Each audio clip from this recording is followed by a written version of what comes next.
Hello guys, അപ്പോൾ എന്താണ് എല്ലാവർക്കും സുഖമല്ലേ? അപ്പോൾ അതായത് ഉണ്ടോ, ഞാൻ ഈ കണ്ണാടിക്കകത്ത് എന്തോ വലിയതായിട്ട് ഉദ്ദേശിച്ചാണ്, പക്ഷെ വന്നപ്പോൾ ഇങ്ങനെ ആയിപ്പോയി. അത് അറിയില്ല, അത് പോട്ടെ. അപ്പം നമ്മൾ പോകാൻ പോകുന്നതെന്ന് വെച്ചാൽ ഹോസ്റ്റലിൽ നിന്ന് ഇടയ്ക്കുള്ളൂ നമ്മൾ വൈബിന് പുറത്തൊരു പുതിയ കട തുടങ്ങി അവിടെ പോയി നമുക്ക് ചെറുതായിട്ടൊന്ന് ജ്യൂസ് കുടിക്കാം. ജ്യൂസ് എന്ന് പറയുമ്പോൾ ചിലവാണ്. ഇവിടുത്തെ എൻ്റെ ഹോസ്റ്റലിൽ എൻ്റെ റൂംമേറ്റ് ആയിട്ടുള്ള ചേച്ചിയുടെ ബർത്ത്ഡേ ആണ്, അപ്പോൾ ചേച്ചി നമുക്ക് വാങ്ങിച്ചു തരാം. അപ്പം ഇവിടെ പോയിട്ട് സൺസ്ക്രീൻ മുഖ്യം, അങ്ങനെ സൺസ്ക്രീനൊക്കെ ഇട്ടു. എനിക്ക് ഹെയർ വെട്ടണമെന്ന് ഭയങ്കര ആഗ്രഹമാണ്, പക്ഷേ ഇന്ന് വരെ ഹെയർ എന്നെ ഇപ്പോൾ കടയിൽ പോയി വെട്ടാത്തവരുണ്ടോ? ഞാൻ പണ്ട് കുഞ്ഞിനെ എങ്ങാണ്ട് വെട്ടിയിട്ടുണ്ട്, അല്ലാതെ വെട്ടിയിട്ടില്ല ഗൈസ്. വീട്ടിൽ അമ്മ സമ്മതിക്കില്ല.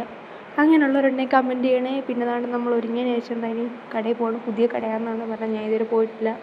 അങ്ങനെ അവിടെ പോയി ജ്യൂസൊക്കെ കുടിക്കാനായിട്ടുള്ള പോക്കിലാണ്. ഇതാണ് ഞങ്ങൾ രണ്ടുപേരുടെ കാല് വെക്കുന്ന ഒരേപോലെ പോകുന്നു, ഇരട്ടകൾ. പിന്നെ കടയിലെത്തി. നൈറ്റ് ആംബിയൻസ് ഒക്കെ അടിപൊളിയാണ്, എനിക്ക് നന്നായിട്ട് ഇഷ്ടപ്പെട്ടു. നല്ല ആംബിയൻസ് ആയിരുന്നു നൈറ്റിൽ.